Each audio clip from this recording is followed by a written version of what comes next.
नमस्कार दोस्तों, बेताल पच्चीसी नामक ग्रंथ से आज की कहानी का शीर्षक है ज्यादा पापी कौन। तो चलिए कहानी को स्टार्ट करते हैं। बेताल के उड़ने के बाद दोबारा विक्रमादित्य वृक्ष की ओर दौड़े और पेड़ पर उल्टे लटके बेताल को कंधे पर लादकर चल पड़े।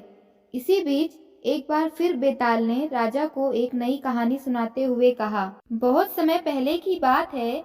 भोगवती नाम की एक नगरी हुआ करती थी। उस नगरी में राजरूपसेन नाम का राजा हुआ करता था। राजा को शादी करने का बड़ा मन था। एक दिन राजा ने अपने चिंतामणि नाम के तोते से पूछा, बताओ मेरी शादी किसके साथ होगी। तोते ने कहा, मगध की राजकुमारी चंद्रवती से। राजा ने तोते की बात सुनने के बाद एक ज्योतिषी को बुलाकर यही सवाल पूछा। ज्योतिषी ने भी राजा को वही उत्तर दिया जो तोते ने दिया था। मगध की राजकुमारी को भी अपने होने वाले वर के बारे में जानने का बड़ा मन था। राजकुमारी ने अपनी मैना मंजरी से पूछा, अरे यह तो बताओ मेरा विवाह किसके साथ होगा। मैना ने भी राजकुमारी को राजा रूपसेन से शादी होने की बात बताई। इतना सुनने के बाद दोनों नगर की तरफ से शादी का न्योता एक दूसरे को भेजा गया, जो स्वीकार हो गया। इस तरह राजा रूपसेन और राजकुमारी की शादी हो गई। शादी होने के बाद रानी अपने साथ मैना को भी लेकर आई। राजा ने अपने तोते से मंजरी मैना की शादी करवा दी और दोनों एक ही पिंजरे में रहने लगे। एक दिन किसी बात को लेकर मैना और तोते के बीच में बहुत बहस होने लगी। मैना गुस्से में कहने लगी, पुरुष पापी, धोखेबाज और अधर्मी होते हैं। फिर गुस्साए तोते ने कहा, स्त्री लालची, झूठी और हत्यारी होती है। दोनों के बीच झगड़ा इतना बढ़ गया कि यह बात राजा तक पहुंच गई। राजा ने दोनों से पूछा, क्या हुआ, तुम दोनों लड़ क्यों रहे हो। मैना ने झट से कह दिया कि महाराज, आदमी बहुत बुरे होते हैं, और फिर सीधे कहानी सुनाने लग गई। सालों पहले इलाहापुर नगरी में महाधन नाम का सेठ रहता था। उस सेठ के घर शादी के कई सालों बाद एक लड़का पैदा हुआ। महासेठ ने उसका बड़े ही अच्छे से पालन पोषण किया। अच्छे संस्कार मिलने के बाद भी सेठ का बेटा बड़ा होकर जुआ खेलने लगा। जुए की लत में वो सारा पैसा जुआ खेलते हुए हार गया। इसी बीच सेठ की मौत हो गई। जुए की लत की वजह से न तो लड़के के पास पैसे बचे और न पैसा कमाने वाला बाप। तो लड़का अपना नगर छोड़कर चंद्रपुरी नगर पहुंच गया। नए नगर पहुंचकर लड़के की मुलाकात कर्ज देने वाले साहूकार हेमगुप्त से हुई। लड़के ने अपने पिता के बारे में साहूकार को बताया और एक झूठी कहानी उनको सुनाने लगा। उसने कहा कि वो जहाज लेकर बहुत बड़ा सौदा करके लौट रहे थे। उसी समय समुद्र में इतना तेज तूफान आया कि उनका जहाज वहीं डूब गया और वो बच बचाकर यहाँ पहुँचा है। इतना सुनते ही साहूकार ने उसे अपने घर में रहने की इजाज़त दे दी। इसी बीच हेमगुप्त साहूकार को ख्याल आया कि सेठ का यह लड़का तो मेरी बेटी के लिए अच्छा वर साबित हो सकता है। तुरंत साहूकार ने अपनी बेटी की शादी सेठ के बेटे से करवा दी। शादी के कुछ दिन तक अपने दामाद का काफ़ी सत्कार करने के बाद साहूकार ने अपनी बेटी को खूब सारा धन देकर विदा कर दिया। दोनों के साथ साहूकार ने एक दासी को भी भेजा।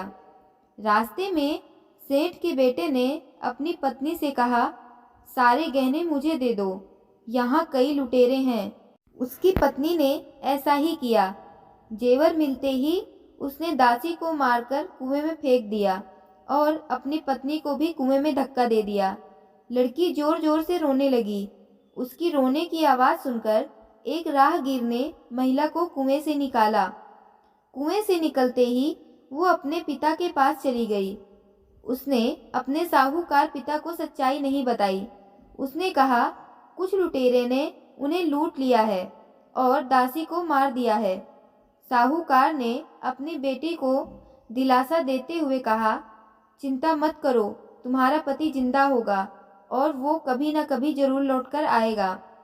उधर लड़का अपने नगर पहुंचकर दोबारा सारे पैसे और जेवरात जुए में हार जाता है। पैसे खत्म होने के बाद उसकी हालत बहुत बुरी हो गई। इससे परेशान लड़का दोबारा साहूकार के पास जाता है। वहां पहुंचते ही उसकी मुलाकात पत्नी से होती है। वो उसे देखकर बहुत खुश होती है और बताती है कि उस दिन जो कुछ भी हुआ उसने अपने पिता को नहीं बताया है। वो उस झूठी कहानी के बारे में अपने पति को बताती है। जैसे ही साहूकार अपने दामाद को घर में देखा तो उसने उसका स्वागत किया।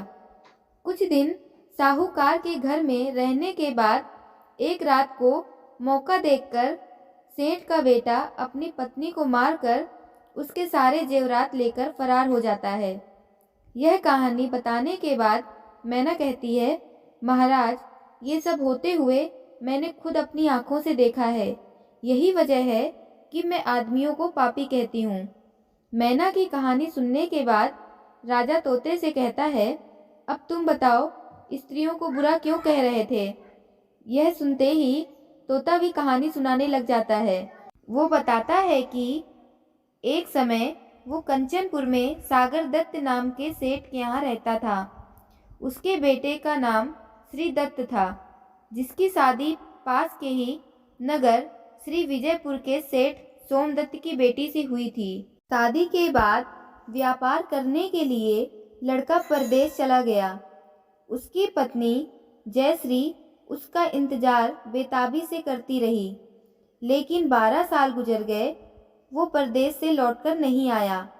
अपने पति के इंतजार करते हुए एक दिन महिला अपनी छत से एक पुरुष को आते हुए देखती है। वो उसे बेहद पसंद आ जाता है। वो उसे अपनी सहेली के घर बुलाती है। वो उससे बात करती है और उससे रोज अपनी सहेली के घर मिलने को कहती है। अब श्री दत्त की पत्नी जयश्री उस युवक से रोज मिलने लगी। ऐसा होते होते कुछ महीने बीत गए। इसी बीच एक दिन जयश्री का पति श्री दत्त परदेश से लौट आता है। महिला अपने पति को देखकर परेशान हो जाती है। थका हारा श्री दत्त आराम करने के लिए बिस्तर पर लेटते ही एकदम सो जाता है। मौका देखते ही उसकी पत्नी उस युवक से मिलने के लिए अपनी सहेली के घर चली जाती है। रात को उसे बाहर जाते हुए देख एक चोर उसका पीछा करता है। वो देखता है कि वो किसी के घर में चली गई। अफसोस, वो युवक सांप काटने की वजह से मर जाता है। जैसे ही जयश्री उसे देखती है तो उसे लगता है कि वह सो रहा है। वो उसके करीब जाती है। उसी समय पीपल के पेड़ पर बैठा भूत मरे हुए युवक के शरीर में घुसता है और महिला की नाक काटकर वापस पेड़ पर बैठ जाता है। रोते हुए वह अपनी सहेली के पास पहुंची और उसे पूरी कहानी बताई। सब कुछ सुनकर उसकी सहेली जयश्री को सलाह देती है कि चुपचाप घर चली जाओ और जोर जोर से रोने लग जाना। जैसे ही कोई नाक के बारे में पूछे तो कह देना कि तुम्हारे पति ने काट दी है। वो ऐसा ही करती है। लड़की का पिता श्री दत्त की शिकायत करता है। इसके बाद सभा में सभी पेश होते हैं। जैसे ही राजा लड़की की कटी हुई नाक देखता है तो गुस्से में उसके पति को सूली से लटकाने का फैसला सुना देता है।